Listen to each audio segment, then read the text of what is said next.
So I'm head of product at EMnify, and EMnify is a German startup. We were founded in 2014 in Würzburg, which is a town in Bavaria in Germany. And actually, I'm now here streaming from Berlin, where now is our headquarters. We are around about 100 employees, mostly R&D, 30% R&D. I'm in the product management department, but we also have an office in the Philippines to help us on giving 24/7 support, but also our roaming department is sitting there. And in general, we offer cellular connectivity. As of today, we have more than 10 million SIM cards managed on our platform and more than 1,200 customers that are building B2B or B2C IoT solutions. And a lot of these are actually telematics, because I think this is one of the driving use cases for IoT. So before I'm going to jump into the different 10 features, I just wanted to give you, let's say, what more you can do than just connect. Yeah. So in general, and I have to check always if there are questions. I have to see how I do this here. Okay, I hope this works. So I wanted to give you a little bit of background, right? So if you think about the cellular connectivity provider, like a regular MNO operator, you just get the connectivity, right? So you have a SIM card that can connect to the network. Now, this is just one part of our solution. So with our SIM cards, you're able to connect worldwide in 180 countries and 540 networks. With a single SIM card, you don't have to think about where you ship the device. You can always ship just a single SIM card and the device works. We support all the different standards, 2G, 3G, 4G, LTM. Narrowband is a little bit tricky. So besides the connection part, our communication platform has a lot more to offer. So we integrate in different cloud services. So we are actually an AWS advanced technology partner and have their integrations to integrate connectivity there securely. We also have integrations with Azure and Google Cloud Platform or other platforms like and also we provide an API for our SIM cards or our platform, which allows you to steer actually everything around the SIM card via API. I come to some of the functionalities that you can do with it in a minute.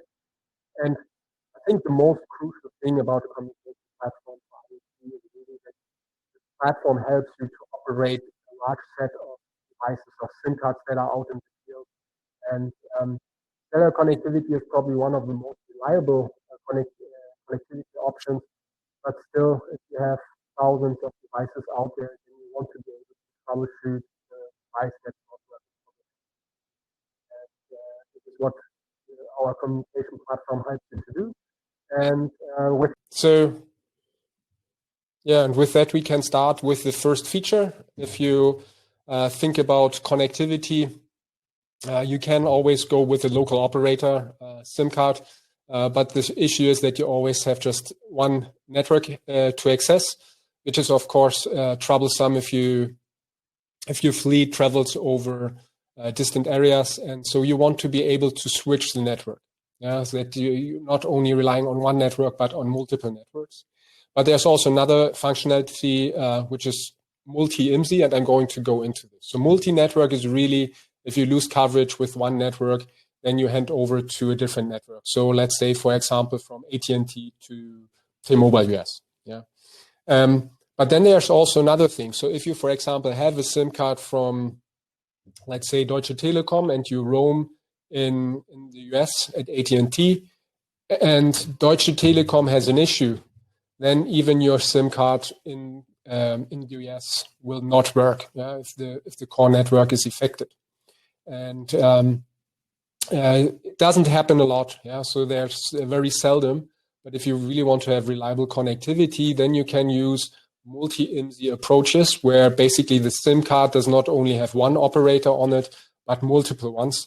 And for example, in our case, we have 5 different operators. So always in every country, we at least have one, let's say, fallback operator, which gives us access to the different networks. And even if then the home operator has an issue, the SIM card will switch to a different home operator, and with this, we will have more reliable connectivity.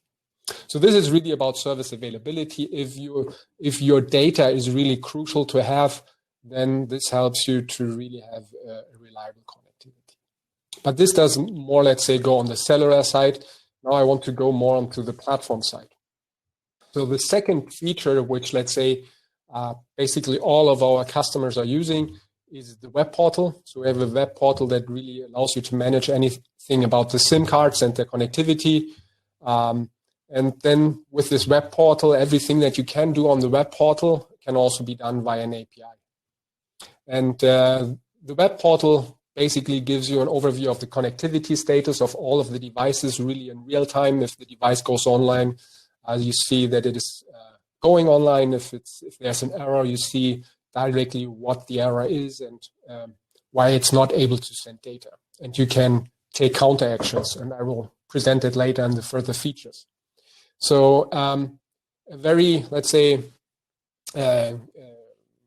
meaningful example for the API, how our customers are using it, the web portal and the API is, for example, if you have seasonal utilization of fleet. So, for example, we have several customers in the micromobility, so the e-scooter space.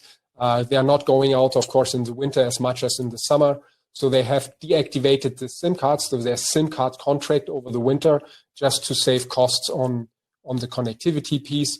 And same even in racetracks, where customers that are using our SIM cards for monitoring race cars, they of course only have the SIM cards active while the season is on, and then deactivate the SIM card so that they don't have to pay for the remaining periods.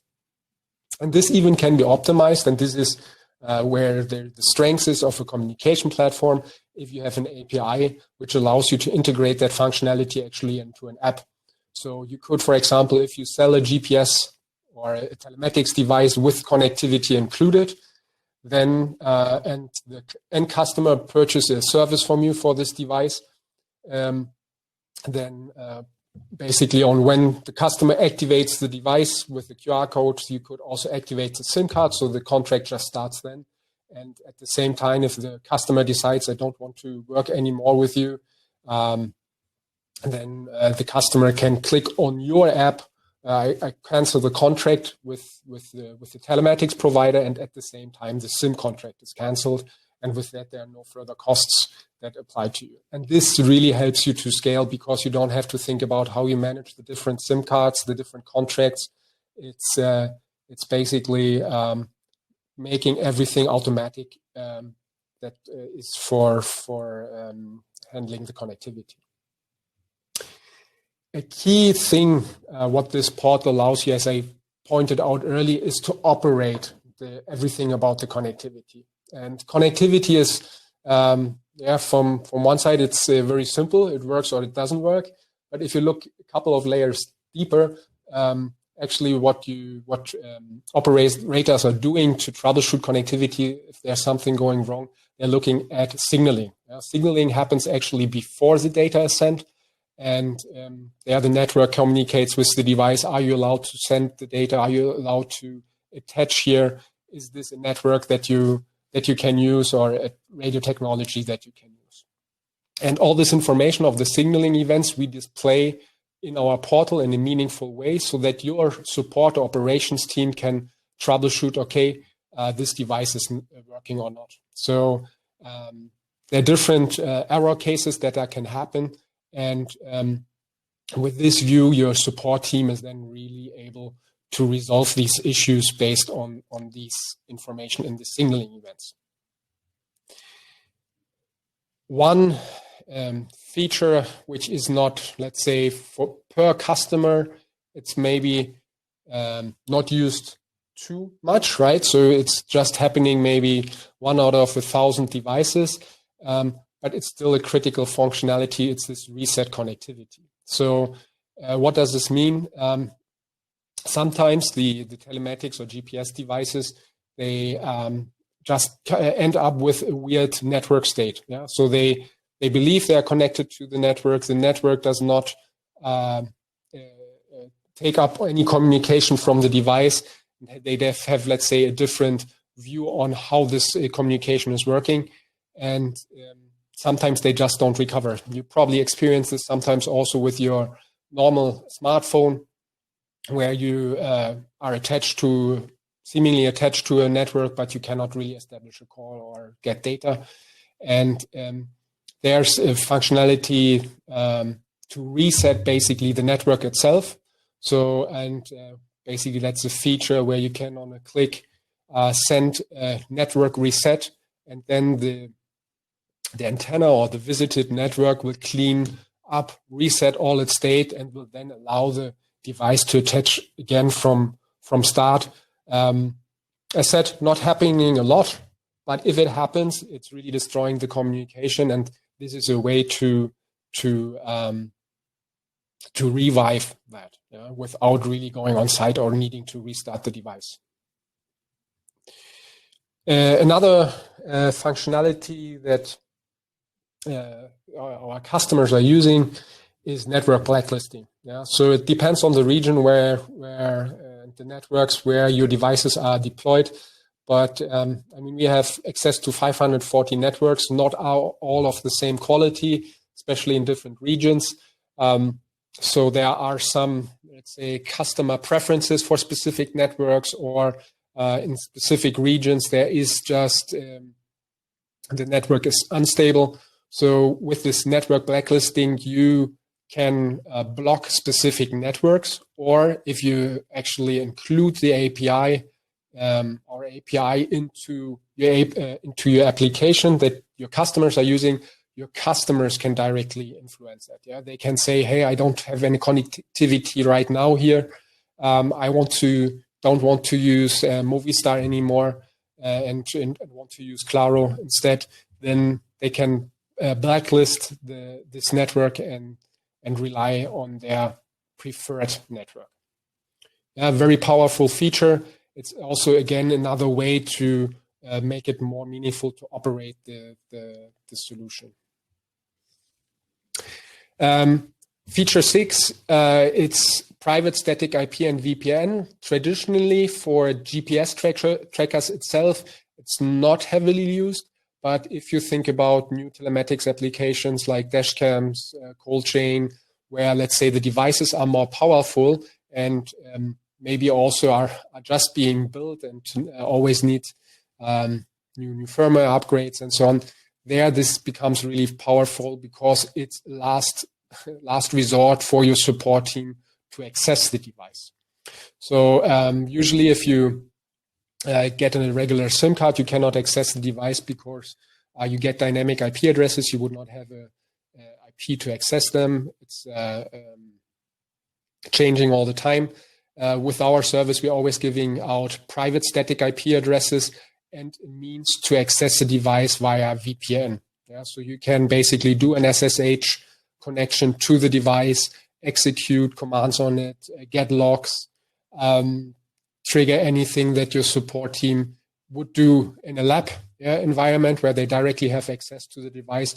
They could do with this solution directly also on devices that are remotely deployed. And the nice thing about this, you don't need to install, for every device, a specific VPN connection or anything on the device, but you basically just establish one connection to our communication platform, and with that have access to all the different devices, which is obviously a lot more elegant because you don't need to manage so many connections. I need to speed up a little. So there's the EMI lock. So the EMI is actually the identity of the device itself. So every module has an EMI and identifies with that the device itself. If you put a SIM card in your device, you want to be sure that this SIM card is not misused for anything else. Yeah? So if you, for example, ship your telematics device and the customer installs the device, and shipment goes way, or you have the SIM card just reachable on your car or on your truck, you want to make sure that it does not work in any other device. So this is what the EMiLock provides, so that basically the SIM card cannot be used in any other device than the first one where it attached to. So usually our customers are using this EMiLock automatic configuration. So they put the SIM card in, attach once to the network so that the network knows, okay, this is the true device for the SIM card, and any change will be locked and the device cannot attach. And the nice thing is, of course, also you see then if someone tries to use the SIM card in a different device, you see this in our portal, so you can directly see, okay, there's someone tampering with the SIM card. This is more a commercial feature. Yeah, so from a commercial point of view, we're trying to really be flexible to our customer demands. As I said, you can activate and suspend SIM contracts and stop the costs. But we also have an active SIM data pooling. That means if you have your telematics devices that are usually using 10 megabyte, but actually due to a bug or some Monday device, you have one device that just uses more data, then this will not put an additional burden on the bill. We will just pool all the different volume from the SIM cards into one data pool, and as long as it balances out, there will be no additional charge on this. So quite powerful, especially we see this quite often, that you always have, let's say, the customers, let's say that 1% of their devices just have a lot higher consumption than the average devices. Second last feature is our SMS API, and you can also use the SMS functionality on our portal. Usually, telematics devices you can also configure via SMS. So from thresholds and specific configurations up to the configuration of the APN. So the APN is needed to establish a data session. So before basically the device can really send data, you can already send an SMS to it to tell the device how to establish the data session. And to send this SMS, you can use our portal. You can select the device and then send the SMS, or you can again include the API into your application, and then it will be automatically sent, for example, if the customer activates your service contract. So this is again another operation automation feature that makes it just more easy to operate the solution. Last feature, which shows a little bit of the power of our platform, where we differentiate a lot, is regional breakout. So traditionally, if you work just with a single operator, they would always home route the data. So if you have a SIM card in the US and use a German SIM card, actually all the data would always go back to Germany and then to the application. Because our communication platform is distributed in major cloud regions, we actually keep the data local. So what's the benefit of this? Of course, at once it's the latency, so the devices don't experience long data latencies and data loss. If you think about video streaming and so on, then this can be a concern. But the second thing is also, especially here coming from Europe and Germany, we're always cautious about our data privacy. We don't want that data just goes to a different continent or jurisdictions. And therefore, with this setup, you can ensure that your devices just send the data within the region where the device is deployed. So very powerful, especially if you have a telematics provider that has a distributed IoT platform and you want to use a single SIM card. There's basically no other option than EMnify, because this is very a unique feature of EMnify to have this regional breakout.